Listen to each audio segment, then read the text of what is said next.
This entitled mother thinks that if she annoys this person enough, they'll hand over their crutches. But the crazy thing is the reason why they want to steal them in the first place. Happy birthday, today's your birthday, and on with the revamped show. This story actually kind of hurts me a little bit, because at one point I used to love being around my little cousin. He was a sweet kid when I used to watch him at first, but at one point we moved away, so I hadn't seen him for a few years. To be honest, he's more like a step-cousin or whatever you call the grandson of your step-grandmother. To save time, my cousin will be EK for entitled kid, and my aunt EM for entitled mother, EG for entitled grandma, GD for granddad, and GC for the other grandchildren. At the time, our family had fallen on hard times, so we had to live with my granddad, just me and my mum. Granddad loved us, but EG was fake to say the least. She didn't like us and frequently talked behind our backs and stole things from us like a Kroger card, my iPod Shuffle, and pink oil, which she can't even use because she's bald and wears wigs. So EM and EG would constantly leave EK with me, so I could babysit him. This usually wouldn't be a problem, except they never asked. They'd just be gone and he'd be home alone with me, and because I wouldn't dare to dream to leave a small child alone in the house, I'd end up watching him for hours while they were out doing whatever. In the years since I had been gone, EK had become a full-blown brat.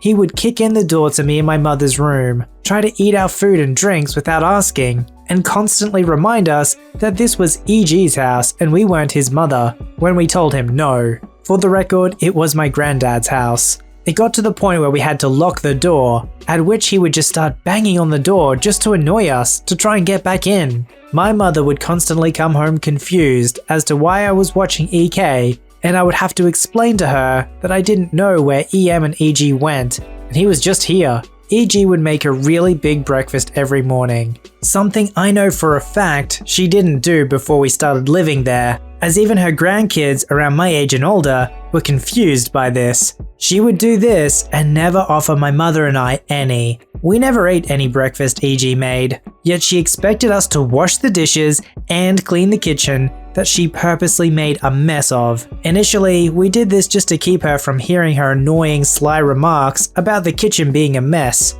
around us specifically, even though she was the one who messed it up. Mind you, entitled grandma doesn't work. Finally, my mother had had enough on my birthday, when everything boiled over. As usual, EG left the kitchen a mess, and EG and EM left entitled kid with me, without asking, and at this point, I had had enough of his behavior. I'd spoken to EM about this before, and she always claimed she'd do something about it, but never did. He needed to be disciplined, or he was going to be a brat forever, and as long as I had to watch him, I was no longer putting up with it. EK was kicking a ball around the house and knocked things off the table, so I took the ball from him and made him sit down on the couch. Of course, he tried to defy me, so I had to physically keep him on the couch until he got the message. He wasn't going anywhere until he behaved. Of course, he threw a tantrum and started crying and screaming his head off, but I didn't care. He was going to behave this time.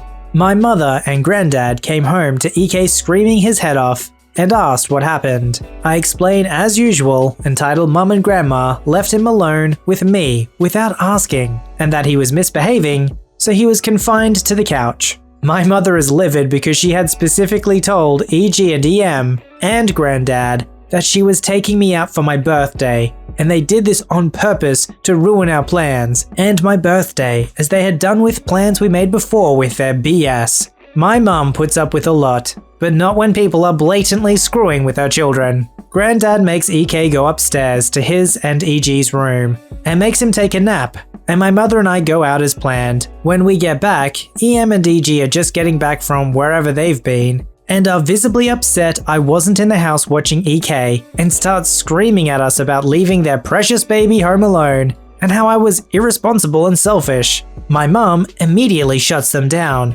calling them vile, hateful bees who have nothing better to do than take advantage of a child, talk behind our backs, and steal our stuff. She explains to them that I didn't have any kids, and therefore was not watching any kids. And at this point, she wouldn't let me watch EK even if they started paying me, and they were to never leave him home alone with me again. Wherever they go, he goes, and if they pull this crap again, she told me to leave EK home alone. enjoy my day, and if anything happened to him, it would be their fault for leaving him home alone, knowing full well they were not allowed to push him off on me. My grandfather then steps outside and adds that entitled grandma was supposed to be watching entitled kid for entitled mum, but keeps pushing it off on me, and he was fed up with her too, as all she'd done since we got here was take advantage of us, and he was disgusted that a wife of his would treat his daughter and grandchild so poorly when he treats her family like his own. That day he made EG and EM take EK and get out of his house.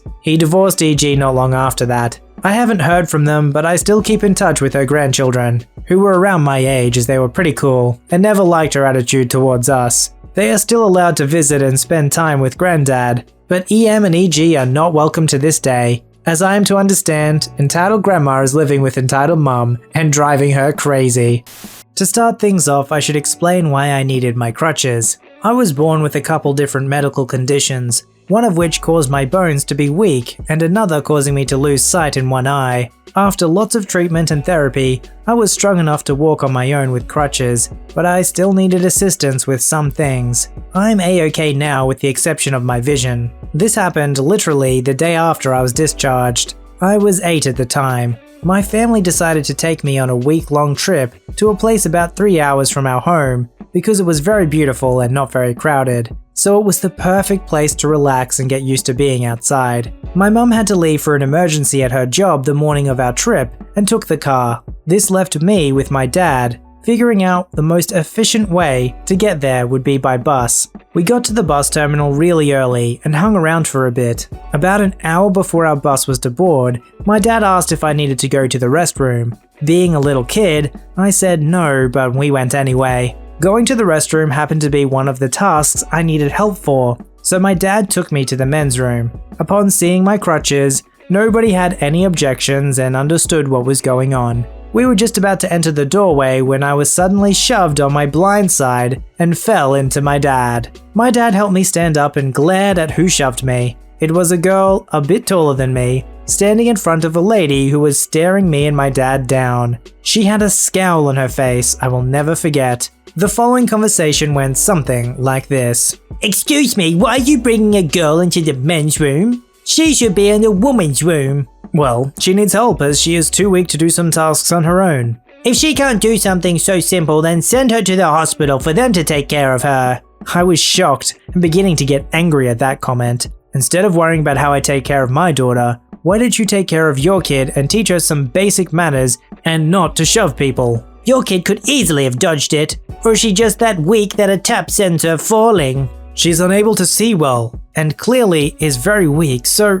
"That's not my fault that she is a blind and handicapped burden to society. If you're bringing a girl to the men's room, then my daughter and I will be going in there too." Here the man behind us and in front of us stepped in. "He needs to be with his kid to ensure her safety. You have no right to be here or say anything about him and his kid. You and your kid need to leave these two alone and go to where you belong. If it's the restroom you need, you both are old enough to understand that you don't belong in this one." After leaving in a huff with her kid, my dad and I thought it was over. He thanked the two men for stepping in and they said they couldn't stand by and just watch what was going on. Fast forward a couple of days and we were enjoying ourselves on our trip. This location also has a small carousel that I was waiting in line for. The operator saw me at the back and kindly allowed me to cut the pretty short line. Once off the ride, guess who comes jogging up to me and my dad?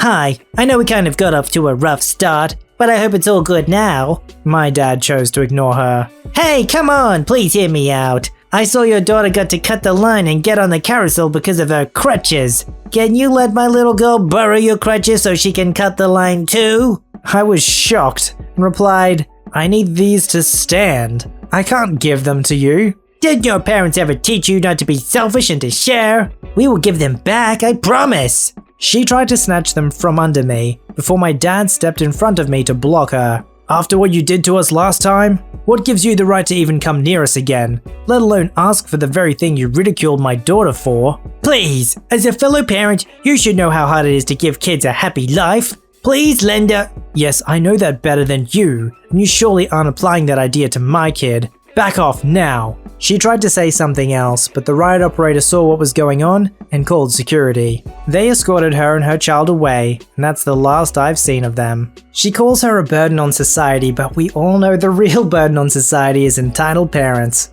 I'd much rather be inconvenienced and let somebody who has a disability in front of me in a line than have to stand in line with an entitled parent and their kid.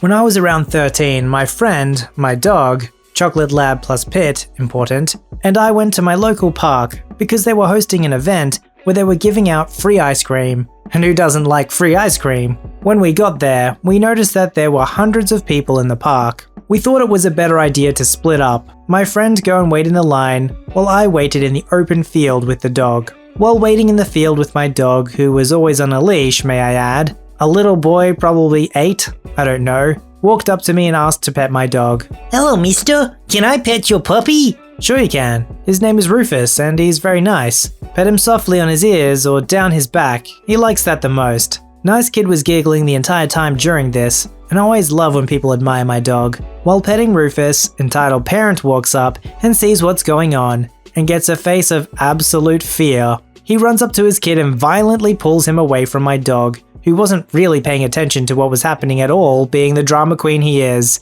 How dare you bring that monster here? Monster? You mean my dog? Yes, of course I mean your dog. That's a Pitbull. Rufus wouldn't hurt a fly. He's a certified therapy dog. He goes to a preschool to play with kids all the time. He doesn't hurt anyone. That doesn't change anything.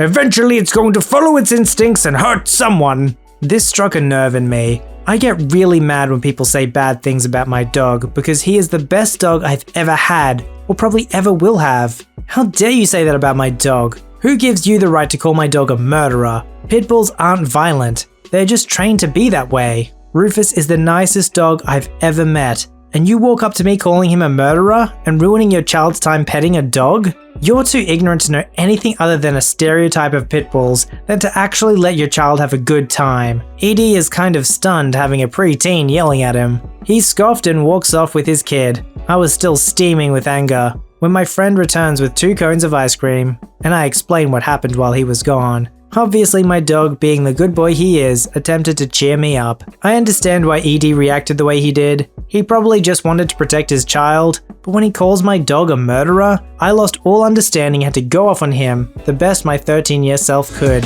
Submit your story to be read on the channel at voiceyherestories@gmail.com and join our Voicey veteran community at r/VoiceyHere. Don't forget to like, subscribe, and hit that bell to never miss an episode. Alright, Voicey veterans, I'll see you in the next one.